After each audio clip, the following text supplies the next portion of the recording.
ముఖ్యమంత్రి చంద్రబాబు మంత్రి నారా లోకేష్ పై వైసీపీ ప్రధాన కార్యదర్శి లక్ష్మీ పార్వతి సంచలన ఆరోపణలు. ముఖ్యమంత్రి పదవి కోసం లోకేష్ ఇంట్లో గొడవ చేస్తున్నారని అన్నారు. ఇదే సమయంలో తండ్రిని మించిన అవినీతిలో లోకేష్ మునిగిపోయారని విమర్శ చేశారు. ఎప్పటికి కూడా మారనే మారదు. ఒక్కసారి పరిశీలించి చూస్తే తెలుగుదేశం పార్టీలోకి ఎలా వచ్చాడనేది అందరికీ తెలిసిన విషయమే. కాదు ఇప్పుడున్న మీడియాకి సరిగ్గా తెలియదు, చిన్నపిల్లలు గనక మీరంతా కూడా. ఆనాడు ఇంకా సోషల్ మీడియా అస్సలు లేదు, ఉన్నది రెండే రెండు, ఈనాడు, ఆంధ్రజ్యోతి. ఈ రెండు పత్రికలే అతను అంత గొప్పవాడు ఇంత గొప్పవాడిని కీర్తించాయి. అది పక్కన పెడితే కాంగ్రెస్ పార్టీలో ఉండేది, కాంగ్రెస్ పార్టీనే మోసం చేసి అబద్దాలతో ఆ పార్టీలోకి వెళ్ళాడు. మళ్ళీ ఆ పార్టీలో సీనియర్స్ ను మోసం చేసి సంజయ్ గాంధీని పట్టుకొని మంత్రి పదవి సంపాదించుకున్నాడు.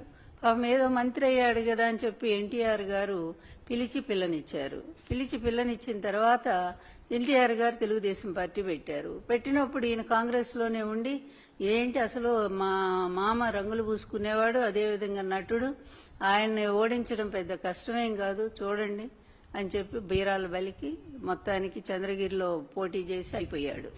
ఒక సామాన్య కార్యకర్త, అతను ఎవరో కూడా తెలియదు, సుబ్రహ్మణ్య నాయుడు ఏదో ఉంది. ఆయనకి తెలుగుదేశం పార్టీ సీట్ ఇస్తే ఆయన చేతిలో ఘోరంగా ఓడిపోయి అక్కడి నుంచి కుప్పం పారిపోయాడు.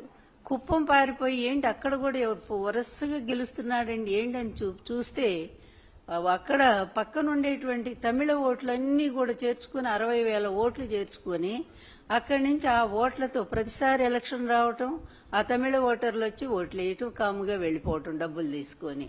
ఈ విధంగా అంటే మొదటి నుంచి కూడా ఇతని అక్రమ విధానాలు ఎలా కొనసాగుతున్నాయో ఒక్కసారి నేను చెప్పాలని, గుర్తు చేయాలని ప్రజలకి మరొకసారి అని చెప్పి చెప్తా ఉన్నాను. తర్వాత కాంగ్రెస్ పార్టీని తెలుగుదేశంలో పార్టీ రావటానికి ఓ పెద్ద డ్రామా నడిచింది. ఎన్టీఆర్ గారు చెప్పారు కదా, నాకంటే చాలా పెద్ద నటుడు నా అల్లుడు అని చెప్పి. అది వాస్తవం. ఈయన వివిధ విశ్వరూపాలన్నీ కూడా మనం చూస్తానే ఉన్నాం. ఇప్పుడు కూడా కళ్ళకు కట్టినట్టు ఎన్ని డ్రామాలండి. సింగపూర్ పోతే ఒక డ్రామా, సింగపూర్ నుంచి వస్తే ఒక డ్రామా, తర్వాత వేరే స్విట్జర్లాండ్ పోతే ఒక డ్రామా, స్విట్జర్లాండ్ నుంచి వచ్చాక ఒక డ్రామా, ఇతరుల మీద ఇతర పార్టీ వాళ్ళ మీద కేసులు పెట్టడానికి పెద్ద డ్రామాలు. లిక్కర్ కేసు చూస్తానే రోజుకు పెద్ద డ్రామాలు. ఆస్కార్ అవార్డు ఇచ్చేంత స్థాయిలో ఈ రోజు చంద్రబాబు నాయుడు గారు, అతని కొడుకు నటన ఇంకెందుకులేండి, అంత అద్భుతంగా అంత సహజంగా నటిస్తా ఉన్నారు వాళ్ళు.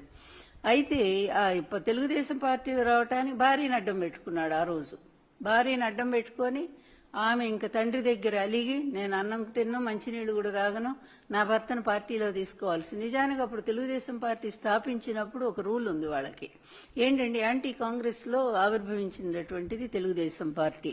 ఎన్టీఆర్ గారు ఆత్మగౌరవం అనే నినాదంతో అలా వచ్చినటువంటి పార్టీ కాంగ్రెస్ లో ఉండే వాళ్ళని తీసుకోకూడదనేటువంటి ఒక రూల్ పాస్ చేసుకున్నారు వాళ్ళు. అలాంటి దాన్ని కూడా వైలేట్ చేసి పక్కన పెట్టేసి తర్వాత ఈమె కూతురు కదా, కూతురు ఏడ్చేసరికి తండ్రి ఏం చేశాడు, జాలితో కరిగిపోయాడు. అక్కడ కూడా చిన్న ఇది చేసి మేనేజ్ చేసి ఎన్టీఆర్ గారు లాంటి ధర్మమూర్తి కూడా అల్లుడు కోసం చిన్న తప్పు చేయాల్సి వచ్చింది ఆ టైంలో. మొత్తాన్ని పార్టీలోకి వచ్చాడు. వచ్చిన దగ్గర నుంచి ఇతని చూపు ఎన్టీఆర్ అధికారం మీదే. ఏ విధంగా ఈ పార్టీ నేను కైవసం చేసుకోవాలి ఎట్లా అని.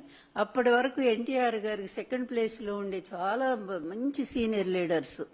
ఆ సీనియర్ లీడర్స్ ఎవరంటే నల్లపురెడ్డి శ్రీనివాసరెడ్డి గారు ఒకరు, ఉపేంద్ర గారు ఒకరు, అదేవిధంగా జానారెడ్డి గారు ఒకరు, ఇంకా ఉన్నారు చాలా మంది, వసంత కృష్ణమోహన్ ఏదో ఉన్నారు, వసంత నాగేశ్వరరావు గారు. ఇట్లా సీనియర్స్ చాలా మంది ఎన్టీఆర్ గారికి లాయలిస్టులుగా ఉండేవాళ్ళు వాళ్ళంతా కూడా. మరి సెకండ్ ప్లేస్ లో సరే నాదెండ్ల భాస్కరరావు గారు అయితే మెయిన్ ప్లేస్ లో ఉన్నారు. ఆయన ఎన్టీఆర్ గారి తర్వాత నాదెండ్ల భాస్కరరావు గారే.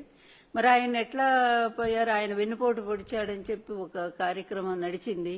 అది ఎవరికి కూడా ఇప్పటి వరకు కూడా సరిగా అర్థం కాని పరిస్థితుల్లోనే జరిగింది. అందువల్ల నాదెండ్ల భాస్కరరావు గారిని పక్కన పెడదాం, పోనీ ఆయన చేసిన వెన్నుపోటు అనుకుందాం సపోజ్. కానీ దాని వెనక చంద్రబాబు ఎంత డ్రామా నడిపించాడనేది ఇంకా అది బయటికి రాలేదు గనక మాట్లాడబోతున్నాం. కానీ మరి నల్లపరెడ్డి గారిని శ్రీనివాసరెడ్డి గారిని బయటికి పంపించడానికి ఒక పెద్ద డ్రామా. అంటే ఎన్టీఆర్ గారి ప్రక్కన సెకండ్ ప్లేస్ లో ఎవరు ఉండటానికి వీల్లేదు. ఆ ప్లేస్ అంతా తను ఆక్యుపై చేసుకోవాలా పూర్తిగా.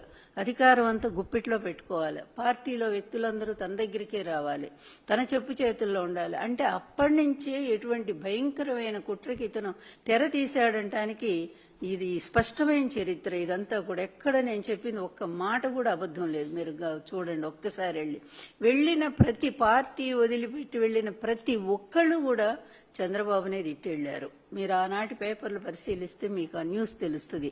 ఇతని వల్లే మేము బయటికి వెళ్ళాం, ఇతని ప్లాన్ ప్రకారం మమ్మల్ని బయటికి పంపించాడు. పాపం నల్లపరెడ్డి శ్రీనివాసరెడ్డి గారైతే ఆయన పడకటింట్లో కూడా ఎన్టీఆర్ ఫోటో పెట్టుకుని అంత ఆరాధించేటువంటి వ్యక్తి. అలాంటి వ్యక్తే బయటికి వెళ్ళిపోయాడంటే మీరు ఆలోచించండి. అలాగే ఉపేంద్ర గారు మహామేధావి అని పేరు ఆ రోజుల్లో. అలాంటి ఆయన అసలు రైల్వే ఉద్యోగాన్ని వదిలేసి ఎన్టీఆర్ గారి వీరాభిమాని. అతను వచ్చి పార్టీలోకి అతను బయటికి వెళ్ళిపోయాడు. ఇలా ఎన్టీఆర్ గారి పక్కనున్న వాళ్ళందరినీ కూడా బయటికి పంపించేసి ఎక్కువనారాయణ ఈయనొక్కడే మొత్తం పెత్తనం.